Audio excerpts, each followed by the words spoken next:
زوجها وبث منهما رجالا كثيرا ونساء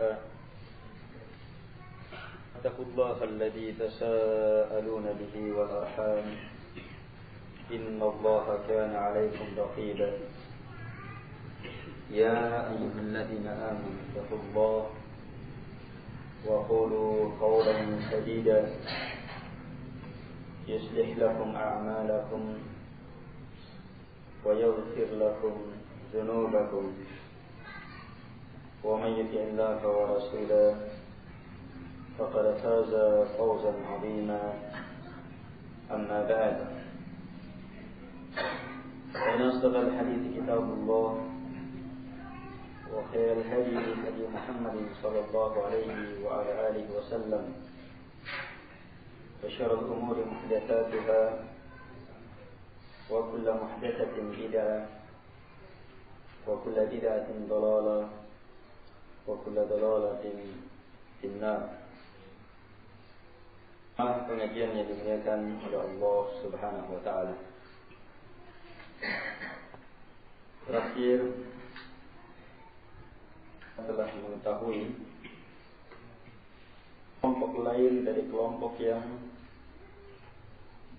hujjah dengan al-qadar al-kauni, meninggalkan syariat, yaitu kelompok yang memilih berada di atas kewajiban-kewajiban sesuai dengan pilihannya, keinginannya, dan meninggalkan yang haram yang dikenal. Tapi mereka sesat dengan meninggalkan sebab-sebab yang diperintah untuk ditegakkan. Kita tawakal, doa, dan yang semacam itu. Mereka menganggapnya itu untuk orang-orang awam, memerlukan itu. Adapun orang-orang arif yang dalam ilmunya, yang telah mampu menyaksikan al-qadar, maka tidak perlu akan perkara itu.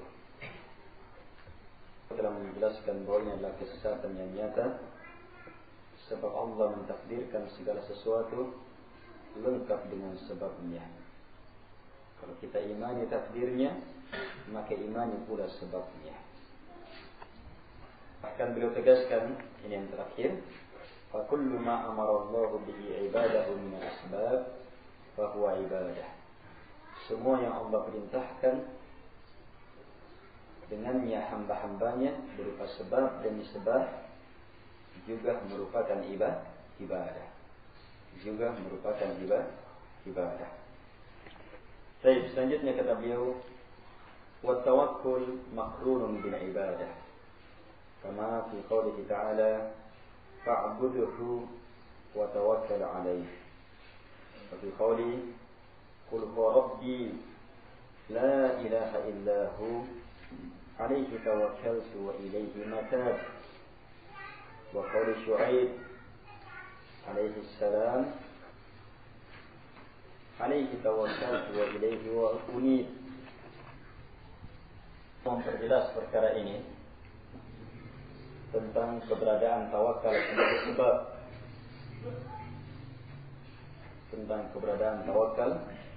sebagai sebab, Kata beliau, tawakal itu bergandengan dengan ibadah. Bagaimana firman Allah Subhanahu wa taala, fa'budhu wa tawakkal 'alaihi, dalam surah Hud 123. Allah Subhanahu wa taala berfirman, fa'budhu, maka beribadahlah engkau kepada Allah.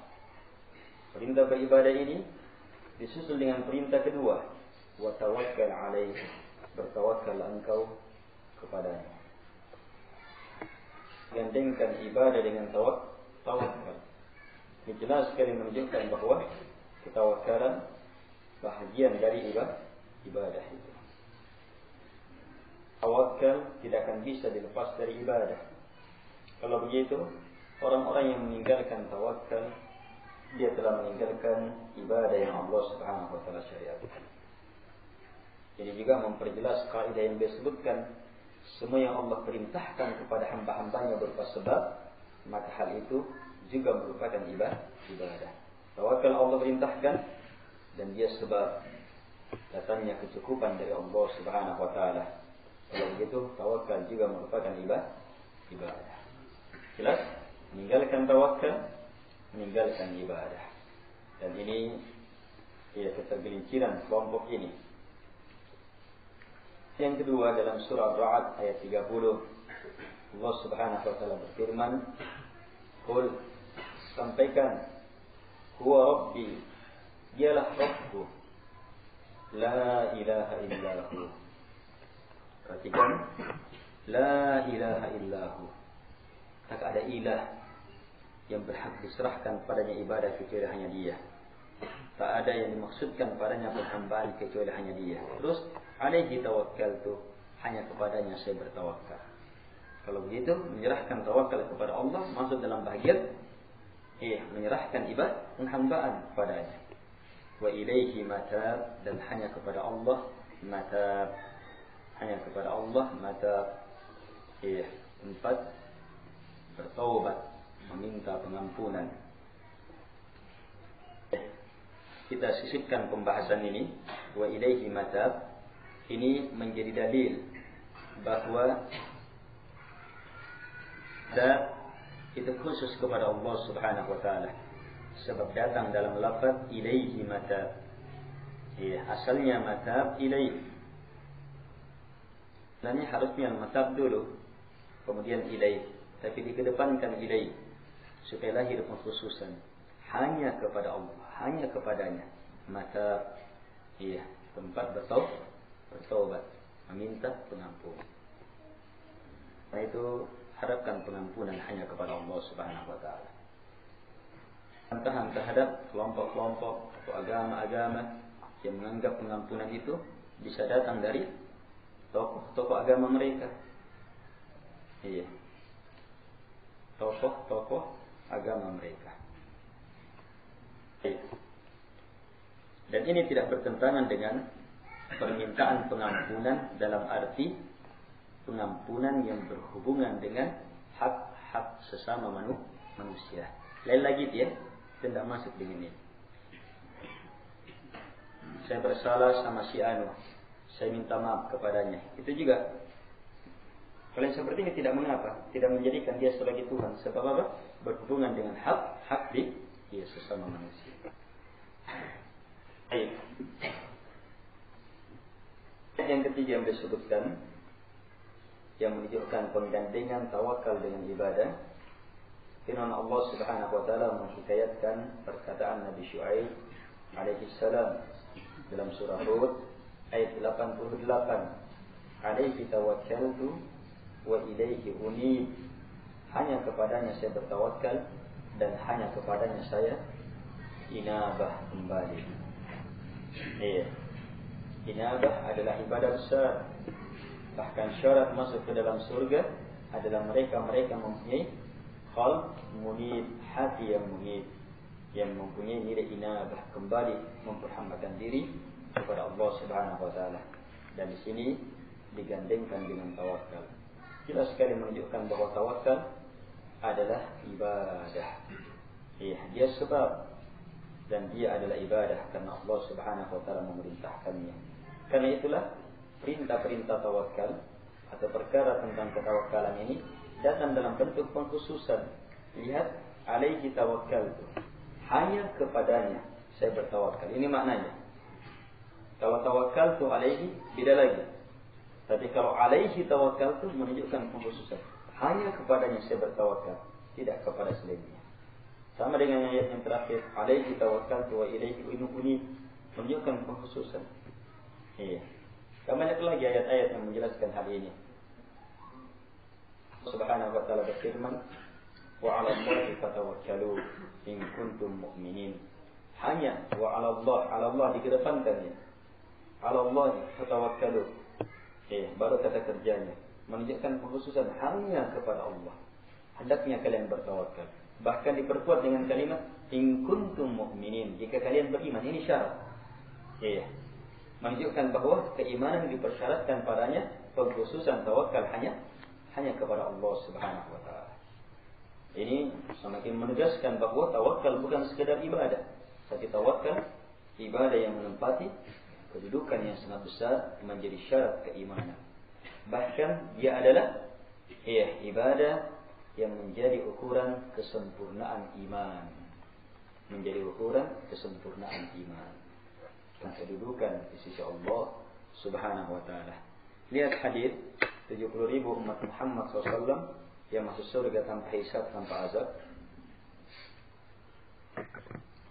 Umat Muhammad SAW yang terbaik masuk surga tanpa hisab, tanpa azab. 70.000, Nabi minta tambah, ditambah lagi. Siapa ciri-ciri mereka? Apa ciri-ciri mereka? Ciri-cirinya kembali kepada kesempurnaan ketawakalan. Wa ala rabbihim yatawakkalun. Hanya kepada Tuhan mereka bertawakal. Jelas sekali menunjukkan bahwa tawakal bukan sekedar ibadah, tapi ibadah yang merupakan syarat keimanan. Menentukan ada tidaknya iman, lihat ada tidaknya tawakal. Sempurna tidaknya iman, lihat sempurna tidaknya tawakal.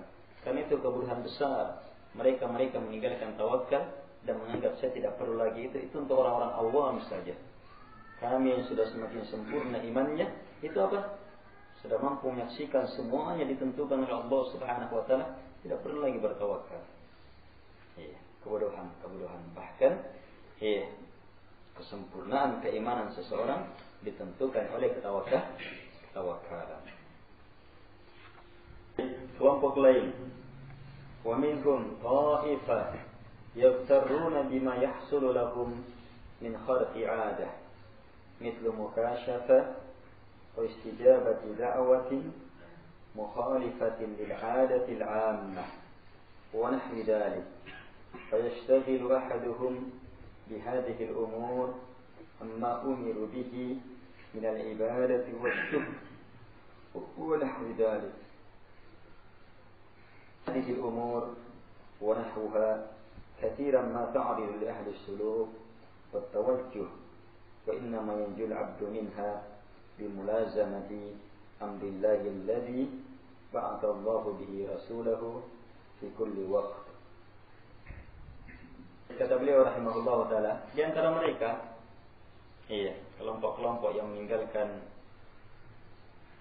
pada apa yang Allah syariatkan adalah kelompok yang tertipu dengan apa yang mereka peroleh berupa kharqi 'adah.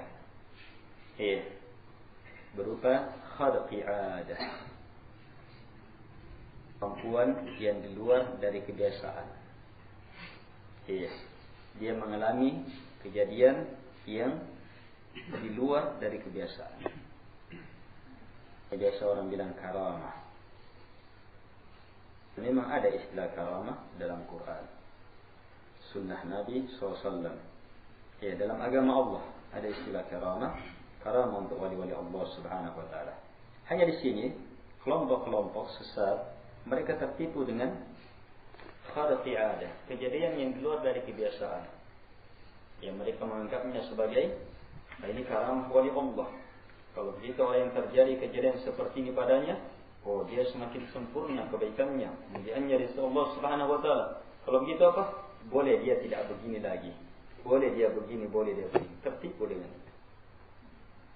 Boleh contohkan seperti mukasyafah. Seperti mukasyafah, penyingkapan. Dia mampu melihat apa yang tidak dilihat orang. Dia mampu mengetahui apa yang dalam batin orang. Diperlihatkan semacam itu. Dia anggap sebagai orang ini sudah dapat karamah.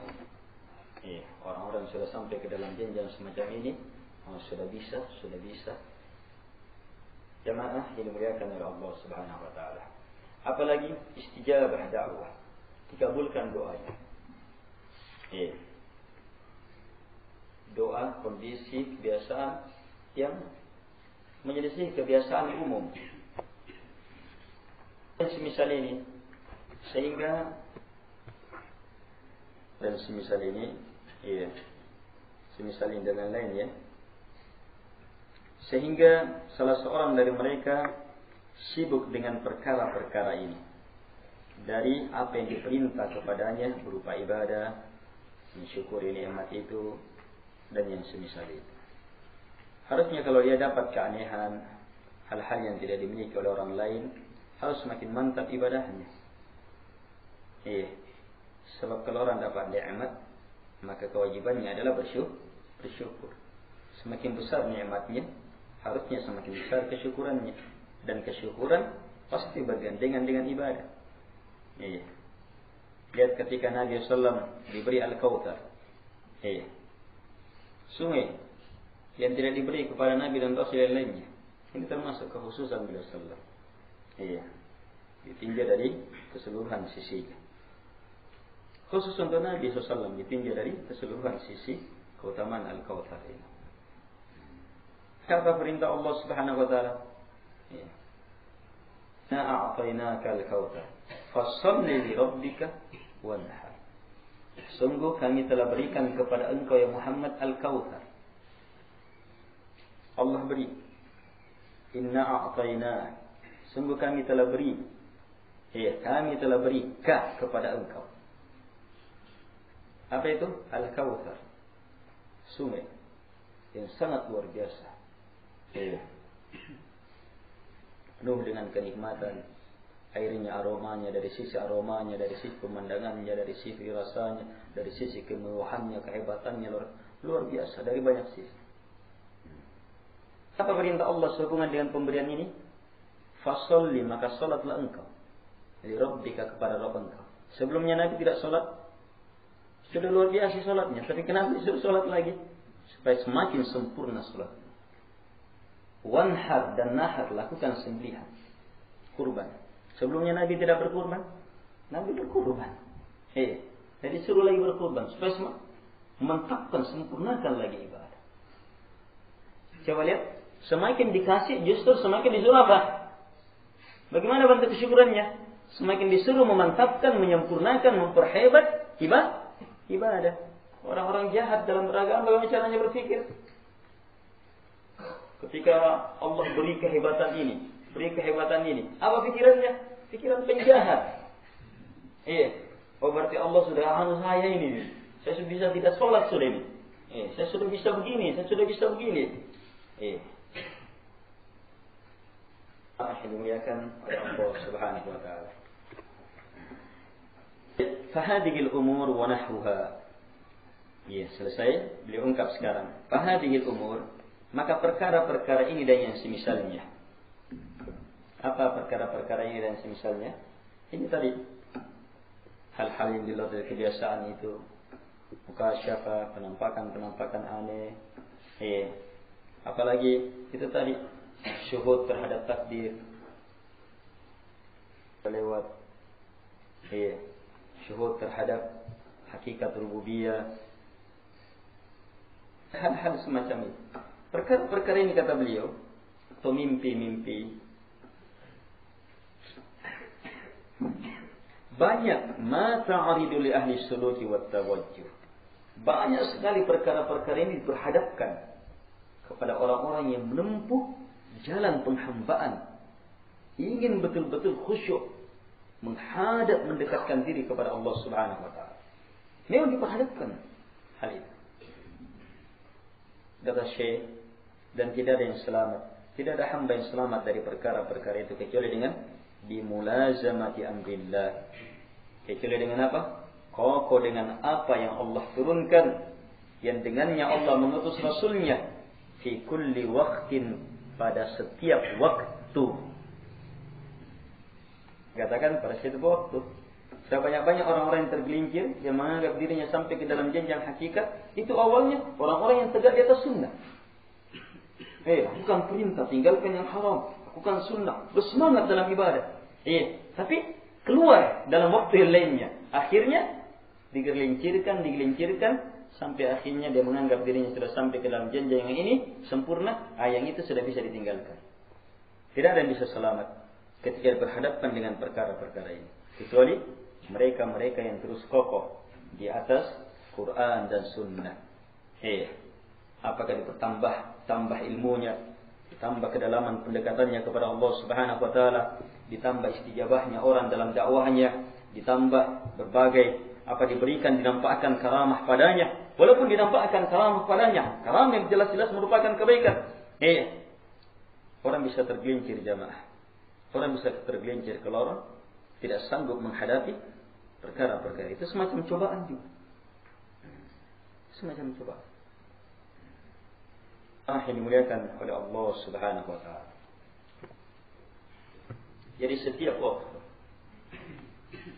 tapi ini benar Syekh katakan setiap waktu. Sehubungan dengan karamah tadi, ada orang ibadah benar, baik ibadahnya di atas sunnah, di atas ini, Allah Subhanahu wa taala nampakkan kebaikan, sehingga nampak karamah pada dirinya. Nampak karamah pada dirinya, sesuatu yang di luar dari kebiasaan, karena ibadahnya yang benar. Ini karamah wali-wali Allah Subhanahu wa taala. Tapi kalau si wali tidak kuat di atas sunnah, di atas Quran dan sunnah, maka pemberian ini bisa menjadi bahaya bagi dia. Akan tertipu. Bisa menjadi bahaya bagi dia. Minimal bahayanya apa? Minimal bahayanya dia akan berhenti di sini. Berhenti dalam penghambaannya. Tidak bisa meningkat lagi. Sebab apa? Dia sudah merasa bangga dengan apa yang dia dapatkan. Saya sudah bisa begini dalam ibadah saya. Akhirnya apa? Dia tidak bisa meningkat. Tetap ibadahnya seperti itu. Hanya tidak keluar. Hanya minimal dia terkena penyakit itu. Dia tidak bisa meningkatkan lagi. Ini kan bukan tingkatan tertinggi sebagai hamba Allah. Diberinya karamah seseorang itu bukan tingkatan tertinggi. Kita memahami maksud dari karamah. Karamah itu apa? Untuk apa? Untuk menguatkan, membenarkan.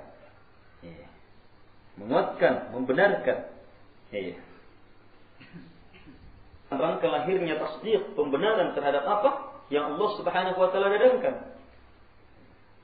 Orang-orang yang mempunyai kekuatan tasdiq, pembenaran, dia tidak perlu hal-hal yang semacam itu. Abu Bakar As-Siddiq radhiyallahu anhu. Karamah apa yang kita dengar darinya? Hal-hal aneh yang kita dengar dari Abu Bakar As-Siddiq keluar dari kebiasaan. Umar ada. Sementara khutbah langsung dinampakkan pasukannya sementara terjepit. Beliau katakan, ke gunung. Pasukan yang berbulan-bulan baru bisa sampai di tempat itu. Perjalanan berbulan. Baru bisa sampai di tempat itu. Ketika kembali, selamat pasukan ini. Dan mengatakan kami dengar suaramu. Bertepatan dengan hari. Sahabat konfirmasikan bertepatan dengan hari Nabi Sallallahu. Umar radhiyallahu anhu perintahkan. Sekarang dari wali-wali Allah Subhanahu wa taala. Ada nampak pada beberapa sahabat. Di tabi'in lebih banyak. Atba'u tabi'in itu lebih banyak lagi nukilah. Kenapa? Sebab semakin jauh, itu semakin memerlukan pembenaran. Coba lihat, jenjang generasi yang pertama kurang. Kurang Allah nampakkan pada mereka hal-hal di luar dari kebiasaan. Sebab apa? Mereka memiliki yang lebih hebat dari itu. Tasdiq, pembenaran. Jenjangnya manusia itu para nabi dan rasul. Di bawahnya para nabi dan rasul, siddiqin. Orang-orang yang mempunyai tasdiq, pembenaran. Di bawahnya siddiqin, syuhada. Orang-orang yang mampu berjihad di jalan Allah. Atau dalam makna ilmunya dalam mampu menjadi saksi. Di bawahnya lagi sholihin, orang-orang soleh. Yang tertinggi yang bisa dikejar oleh selain Nabi dan Rasulullah, siddiq. Orang-orang siddiq tidak memerlukan. Mereka tidak perlu karamah. Sebab apa? Karamah itu untuk tasdiq, untuk membenarkan. Agar supaya semakin yakin. Mereka sudah yakin duluan. Sampai itu hebatnya.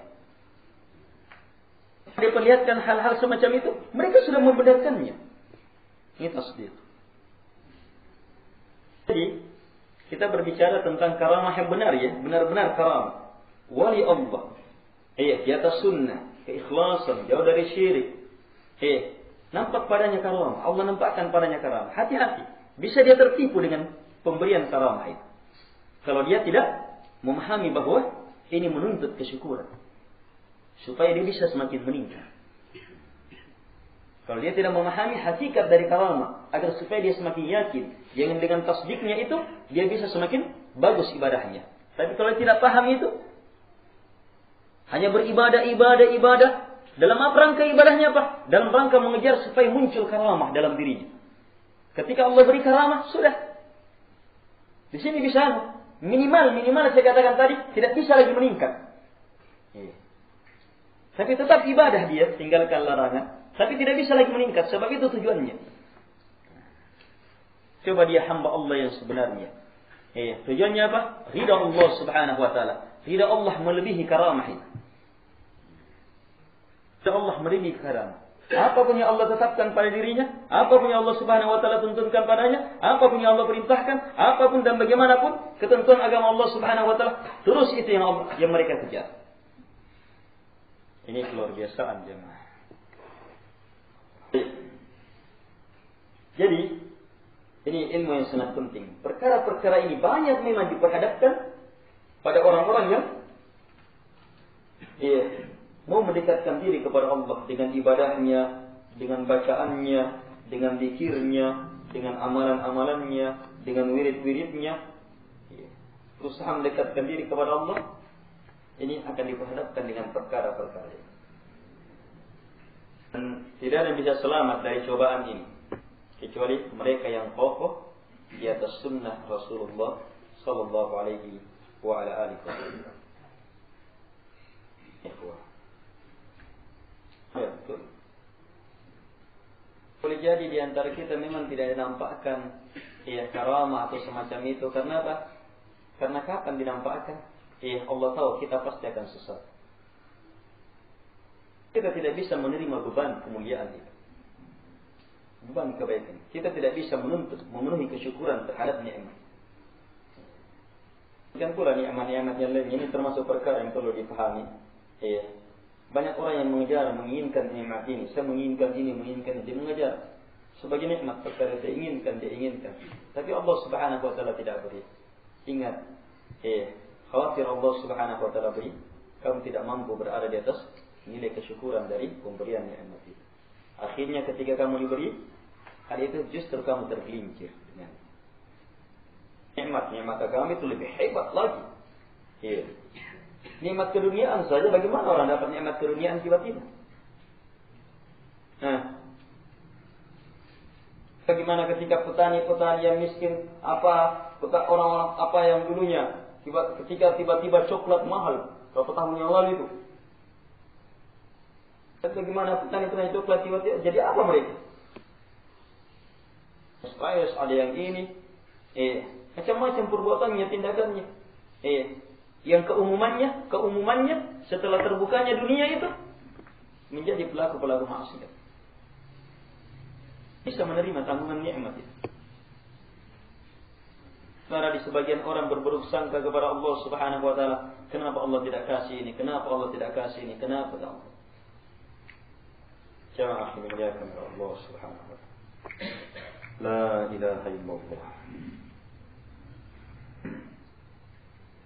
Kokoh di atas sunnah adalah jalan keluar. Kata beliau, kama qala Az-Zuhri, kana man mada min salafina yaqulun al-i'tisamu bis sunnati najatun. Kata Syekhul Islam, ini sebagaimana perkataan Az-Zuhri, adalah orang-orang yang terdahulu dari salafuna. Istilah salaf, pendahulu kami. Itu istilah-istilah para ulama terdahulu, itu salafnya kami, para pendahulu kami yang terbaik. Ini Zuhri, imam-imam terdahulu, menyebutkan para sahabat dan guru-gurunya. Setelah sahabat, mengatakan adalah orang-orang yang terdahulu. Min salafina, dari salafnya kami, orang-orang terdahulunya kami yang terbaik. Mereka mengatakan apa? Apa perkataan mereka orang terdahulu? Al-i'tisamu bis-sunnati najatun. Berpegang teguh di atas sunnah adalah keselamatan. Berpegang teguh di atas sunnah adalah keselamatan. Apa itu sunnah dalam makna ini? Semua yang datang dari Nabi. Nabi sampaikan Al-Quran, sampaikan hadis-hadis, segala penjelasan Nabi, ucapan Nabi, perbuatan Nabi, pembenaran Nabi, agama yang datang dari Rasulullah, sunnah. Itu sunnah. I'tisamu bis sunnati najatun. I'tisam, berpegang teguh di atas sunnah, minta perlindungan, penjagaan dengan sunnah, najah, keselamatan. Mereka tahu betul.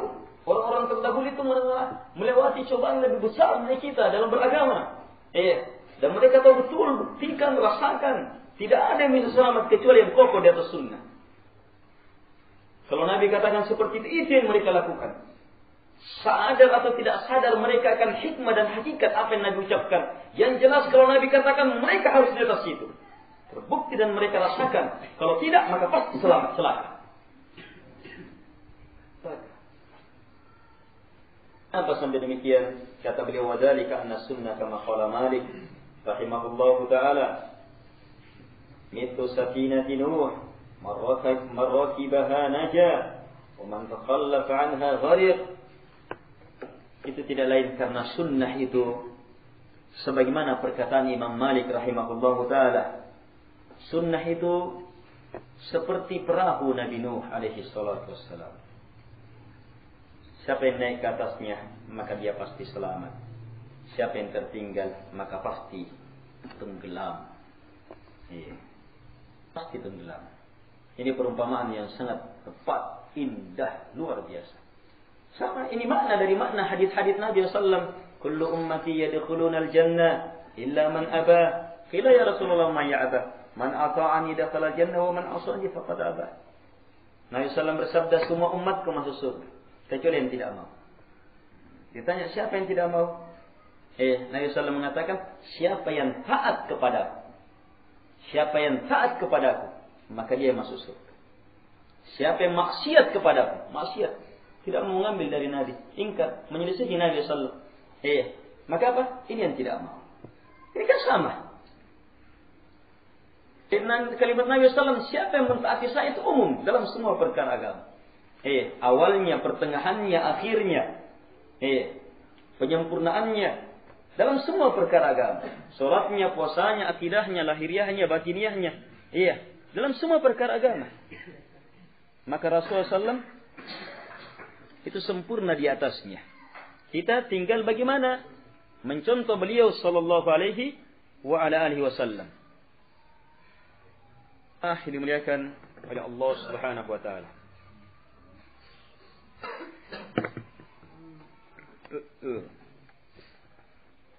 Jelas ya?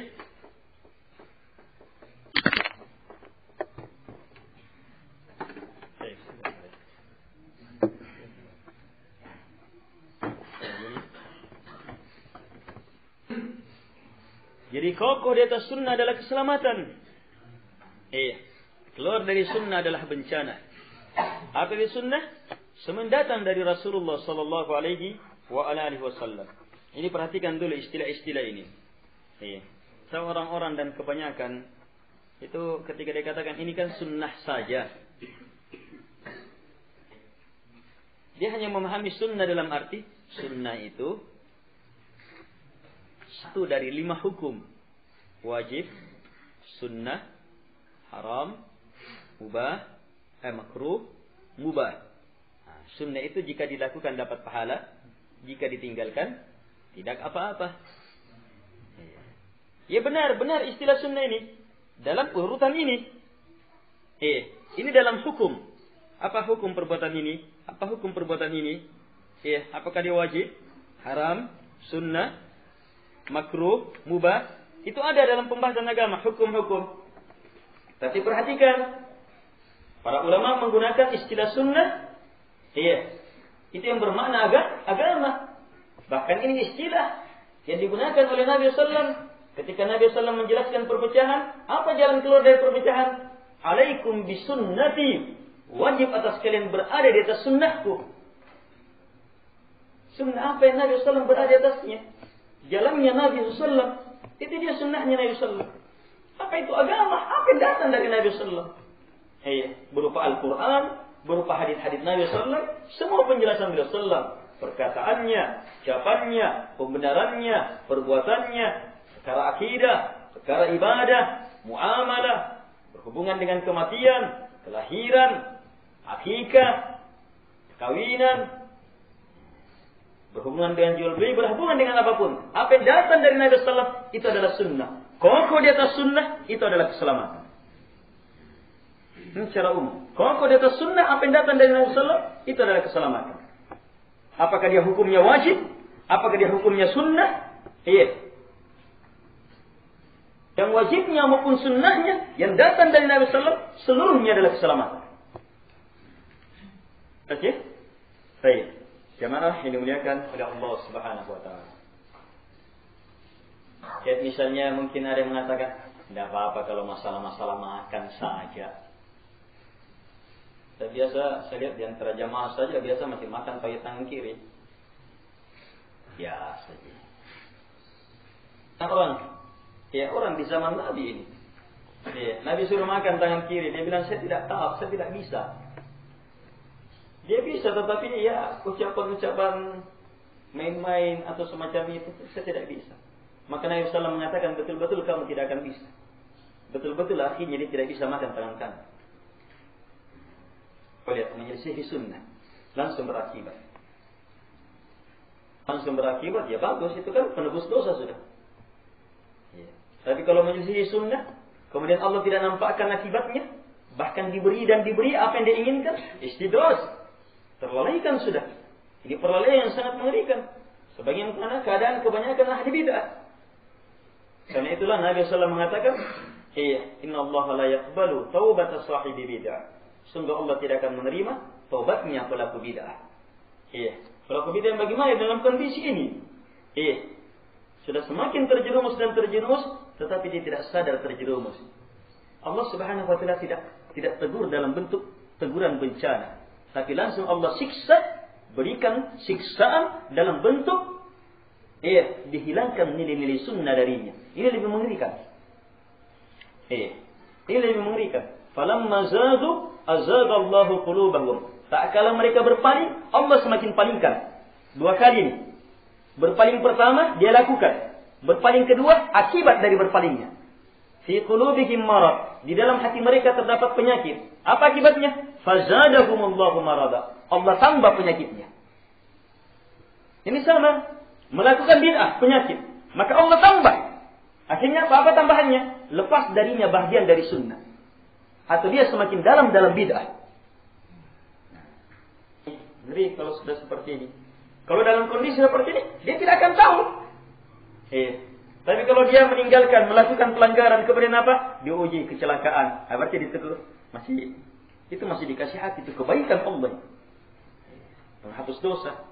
Makanya banyak-banyak orang yang ditegur seperti itu, sadar, taubat. Tapi kalau dibiarkan, bahkan diberi, padahal dia semakin sesat dalam agamanya, tetapi diberi keduniaannya, diberi ininya, mengerikan jemaah. Jangan merasa aman, ini perdayaan. Yang ini jangan sekali-sekali merasa aman. Perkara ini jangan sekali-sekali merasa aman. Siapa yang merasa aman dalam perkara ini, dipastikan rugi, pasti celaka. Afa aminu makrallah, fala ya'manu makrallahi illal qaumul khasirun. Apakah mereka merasa aman dari makar perdayaan Allah? Tidak ada yang merasa aman kecuali kaum yang pasti merugi. Ini diberikan oleh Allah Subhanahu wa taala. Sama dengan pelanggaran kecil. Dia tertipu, akhirnya terjerumus. Kecilnya berulang. La saghira ma'al israr. Tidak ada dosa kecil kalau terus menerus. Bukan dosa kecil itu kalau terus menerus. Ini dimuliakan oleh Allah Subhanahu wa taala. Sebagaimana tidak ada dosa besar ketika bersamaan dengan taubat. Taubat nasuha yang betul-betul kembali ke jalan Allah Subhanahu wa taala. Jamaah yang dimuliakan oleh Allah Subhanahu wa taala. Jadi ini ya, beberapa kelompok-kelompok yang semuanya kembali kepada apa? Semuanya kembali kepada satu inti kesesatan, yaitu apa? Keluar dari ubudiyah, penghambaan yang benar. Keluar dari penghambaan yang benar. Dengan apa? Ada dengan yang baru tadi, tertipu dengan karamah. Apalagi kalau bukan karamah. Apalagi kalau bukan karamah. Yang istilahkan kharqi ada, kejadian di luar dari kebiasaan. Apalagi kalau bukan karamah. Dari syaitan misalnya perkara itu. Syaitan misalnya perkara itu. Akhirnya mengerikan. Ada orang belajar ilmu. Ilmunya ilmu syaitan sebenarnya. Tetapi gurunya kiai. Amalan-amalannya sholat malam. Puasa muti. Macam-macam jenis aturannya. Dan berhasil ilmunya. Ilmu kaila-ila. Macam-macam ilmunya. Tidak dimakan pedang, tidak dimakan parang, tidak dilihat polisi. Tapi kalau polisinya orang bertauhid dilihat juga itu. Berhasil. Hasil karena penampakan syaitan, bantuan dari syaitan, dianggap sebagai karam. Ini mengerikan lagi. Tadi kita contohkan itu karamah yang sebenarnya orang bisa tertipu. Apalagi kalau bukan karamah. Tipuan karamah. Dan perkara karamah jamaah ini bukan hanya orang yang tertipu, memang orang yang paling tertipu, tapi masyarakat sekelilingnya ikut tertipu. Ikut tertipu. Banyak sekali seseorang tertipu karena ini. Ini kan paling disukai kalau masalah-masalah semacam ini. Si Am itu sudah meninggal tapi bangun lagi. Langsung ramai itu. Baru cerita saja. Di sana bambu bisa jalan sendiri, langsung ramai itu. Macam-macam. Ada buaya mati. Buaya mati langsung dikerumuni. Katanya saudaranya si Anu, saudaranya si buaya jamaah. Kita dikasih nama buaya saja tidak mau. Sini kok buaya. Dasar buaya. Bodoh-bodoh mau jadi saudara buaya. Besarkan lagi buaya karena. Tapi kenapa? Cerita-cerita aneh-anehnya itu menarik. Itu yang menarik. Yang betul-betul. Kalau saudara. Dan memang syaitan upayakan. Ada pembuktian. Upayakan. Biar satu kali terbukti benar. Sudah itu. Jadi cerita santer sudah itu. Tersebar. Si Anu datang begini-begini. Terbukti benar. Begitu. Betul. Apalagi kalau sumpah-sumpah sudah. Kandala-kandala. Sudah. Orang-orang sama orang awam saja. Sudah. Pergi mau ke sana. Sudah. Datang ke sana itu semakin lama semakin. Satu perkara benar. Yang lainnya. Tidak terbukti. Tetapi yang benar, cerita benar terus tidak teringat. Yang dimuliakan oleh Allah Subhanahu wa taala. Bukan karam sudah, tetapi tipuan syaitan sudah. Tipuan syaitan sudah, tapi sudah dianggap. Ini lebih tertipu lagi seorang di sini. Keluar dari nilai-nilai ibadah karena perkara itu. Banyak. Kalau di zaman-zaman sekarang, orang keluar dari nilai-nilai ibadah karena apa? Macam-macam. Manhaj yang salah, pikiran yang salah, dia punya target tujuan yang salah keluar dari agama. Tujuan dakwah dia adalah bagaimana menegakkan kekuasaan. Misalnya, tujuan dakwahnya keluar dari petunjuk Nabi sallallahu alaihi wasallam. Bagaimana menegakkan kekuasaan? Itu tujuan dakwahnya. Karena ini tujuan, ini prioritas. Apapun yang menghalangi tujuan, maka bisa dihalalkan, bisa diharamkan. Sesuatu yang Allah halalkan bisa jadi haram. karena menghalangi tujuan. Sesuatu yang Allah haramkan bisa jadi halal karena menghalangi tujuan. Yang wajib-wajib, tidak apa-apa ditinggalkan dulu yang wajib itu. Sebab dalam rangka capainya tujuan. Ini sama-sama dengan metode ini. Targetnya seluruhnya apa? Keluar dari aturan. Keluar dari aturan. Banyak sekali jamaah metode semacam ini. Mimpi-mimpi. Orang dicegoki dengan mimpi-mimpi. Dengan ilmu tentang mimpi. Dengan perkara-perkara yang berhubungan dengan mimpi. Sehingga mempercayai betul-betul mimpi. Akhirnya apa? Katanya bertemu Nabi dalam mimpi. Sudah. Tidak punya ilmu? Nabi bilang, ya kamu sudah hebat sekali. Sudah bisa tidak sholat subuh. Sananna. Sebab sholat paling berat bagi dia.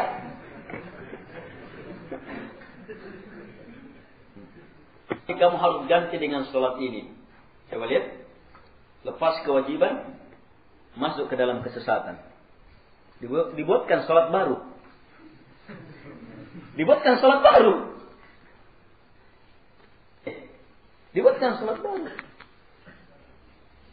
Mimpi menjadi sebab.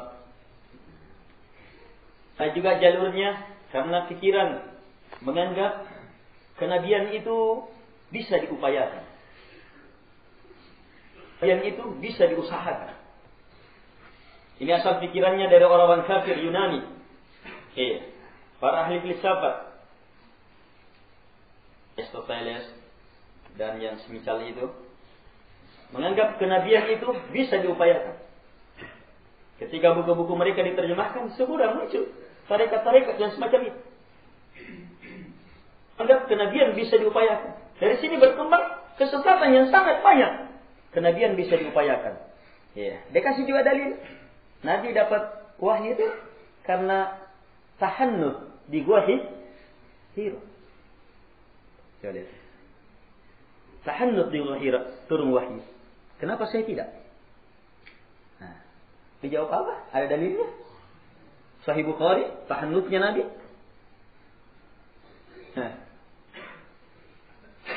Apalagi dikatakan, itu kan belum dapat wahyu. Kenapa Nabi lakukan itu? Kan belum dapat wahyu. Kenapa Nabi lakukan? Kan belum dapat wahyu. Kenapa Nabi lakukan? Berarti orang bisa lakukan. Ijtihad masing-masing. Syubhat ini. Kalau orang sesat dapat syubhat ini, antum jawab apa? Wajib ya? Jamaah. Nabi SAW telah tertuntun oleh Allah Subhanahu Wa Taala sebelum jadi Nabi dan Rasul Allah Subhanahu Wa Taala. Hadis itu juga. Dalam hadis itu disebutkan wahyu yang turun kepada Nabi SAW itu bukan langsung Jibril, tapi wahyu melalui mimpi. Di situ Nabi dituntun, diarahkan. Sehingga apa? Semua yang Nabi lihat pasti terjadi. Sebagaimana pastinya fajar subuh muncul. Nabi tertuntun. Bahkan bagaimana Allah menuntun Nabi SAW? Nabi diselamatkan dari syirik, dari bid'ah yang dibuat oleh orang-orang musyrikin. Nabi diselamatkan. Nabi tidak melakukan kesyirikan dalam ibadahnya, padahal banyaknya sembelahan di situ. Nabi tidak melakukan memakan makanan disembelih untuk selain Allah sebelum jadi Nabi dan Rasul Allah. Bahkan Nabi selamat dari bid'ahnya orang musyrikin, bid'ah hajinya. Orang musyrikin buat haji untuk orang-orang seperti Nabi, orang-orang Quraisy, itu wukufnya tidak perlu di Arafah. Itu orang-orang umum saja. Tapi Nabi SAW wukuf di Arafah. Dapat dari mana? Tertuntun dari Allah Subhanahu Wa Taala. Sebelum diberi wahyu, langsung melalui Jibril. Ini memberi ilmu pula bahwa wahyu itu bukan hanya Al-Quran itu wahyu. Wa anzalallahu 'alaikal kitaba wal hikmah, kata Allah. Allah turunkan kepada engkau Alkitab, Quran, wal hikmah dan hikmah. Sunnah Rasulullah sallallahu alaihi wa ala alihi wasallam. Bisa diupayakan. Muncul, ini termasuk sebab munculnya banyak tarekat. Ada tarekat begini caranya. Ada tarekat begini caranya. Ada tarekat begini caranya. Ada tarekat begini caranya. Macam-macam. dengan berbagai metode, dengan berbagai pendekatan. Apakah pendekatannya? Oh, kami turunannya Nabi, punya cara khusus. Iya. Oh, ini Imam Mahdi ini. Oh, ini pendekatannya karena apa? Oh, ini pendekatannya karena dia bisa menampakkan hal-hal aneh dan semacam itu. Tapi arahnya semuanya apa? Mengarahkan bisa melakukan mencari kehebatan dalam ibadah sampai ke dalam kenabian dengan usaha. Bahkan apa? Di antara mereka menganggap dirinya apa? Melewati jenjangnya Nabi. Melewati jenjangnya Nabi. Itu asalnya semuanya. Melewati jenjangnya Nabi. Bisa diupayakan. Itu prinsip kaum muslimin. Yang tidak akan jadi muslim kecuali hanya dengan prinsip itu. Bahwa kenabian itu anugerah dari Allah Subhanahu wa taala kepada siapa yang Allah kehendaki. Allah memilih. Bukan karena hamba menginginkan, tidak mengupayakan, tidak. Allah pilih. Nabi Muhammad SAW itu sudah dipilih. Sudah dipilih sebagai Nabi dan Rasul Allah Subhanahu wa taala sebelum Nabi Adam tercipta. Sebelum sempurna penciptaan Nabi Adam, Nabi Muhammad SAW sudah ditetapkan. Bagaimana mungkin Nabi SAW usahanya karena itu? Banyak hadis-hadis menjelaskan tentang itu. Karena bisa diupayakan, ya akhirnya muncul semacam itu. Akhirnya apa? Muncul ucapan-ucapan. Haddatsani Rabbi an qalbi. Saya langsung dari Allah. Hatiku, Allah langsung berbicara kepada hatiku. Hatiku berbicara langsung dari Allah. Itu hadisnya, dia langsung. Tidak perlu lagi Nabi. Ada juga yang yaitu melalui mimpi. Bahwa Nabi SAW bersabda kepadaku. Ada juga yang tidak melalui mimpi. Tidak melalui mimpi, ini keyakinan. Orang-orang membaca barasanji ini diantaranya meyakini Nabi datang. Sebagian orang meyakini Nabi bisa hadir. Karena itu bisa mengambil ilmu, dikembangkan, bisa mengambil ilmu dari Nabi. Sehingga kalau syaitan menampakkan penyerupaan, orangnya juga tidak tahu bagaimana bentuknya Nabi. Syaitan pokoknya nampakkan, pakai jubah, pakai jenggot, pakai apa, Nabi ini. Sebab begitu saya berselawat dia datang, senyum-senyum lagi. Saya disalami, Nabi ini. Langsung dia bersabda, wahai anakku, saya sabdakan kepadamu. Sudah.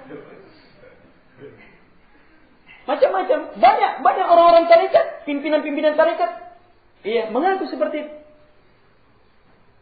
Tarekat kami langsung diresmikan oleh Nabi. Sehingga apa? Ilmu guru kami itu langsung dari Nabi. Tidak lagi melalui perantaran Jibril. Misalnya. Tidak lagi melalui perantaran ini. Tidak perlu lagi sanad. Tidak perlu lagi Bukhari, Muslim. Tidak perlu lagi hadis-hadis Nabi SAW. Luar biasa banyaknya agama yang ditinggalkan. Langsung. Ini semuanya metode-metode yang keluar apa? Yang dengannya apa? Keluar dari ibadah yang dibawa oleh Allah Subhanahu wa taala melalui Rasulnya. Yang turunkan Allah Subhanahu wa taala melalui Rasul. Banyak sekali jamaah metode syaitan, jin dan manusia menghalangi jalan ini. Yang seluruhnya zukhrufal qawli ghurura, kalimat-kalimat indah yang menipu. Wa kadzalika ja'alna likulli nabiyyin aduwan syayatinal insi wal jin yuhi ba'duhum ila ba'd zukhrufal qawli ghurura. Allah tegaskan demikianlah kami jadikan untuk setiap nabi. Setiap nabi Allah telah tetapkan apa? Aduwan musuh. Musuhnya dari mana? Syayatinal insi wal jin. Syaitan, manusia dan jin syaitannya. Menjadi musuh Nabi. Syaitan dari manusia dan jin. Bagaimana metode mereka? Yuhi ba'duhum ila ba'd. Pakai wahyu juga. Lihat kalimatnya. Yuhi ba'duhum ila ba'd. Sebab mereka membisikkan secara senyap.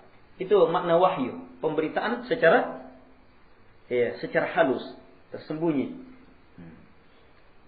Mereka membisikkan sebagai yang lainnya. Apa yang dibisikkan? Zukhrufal qawli ghurura. Kalimat-kalimat indah yang menipu. Apakah nampak keindahannya karena keanehannya? Nampak keindahannya karena masuk akal?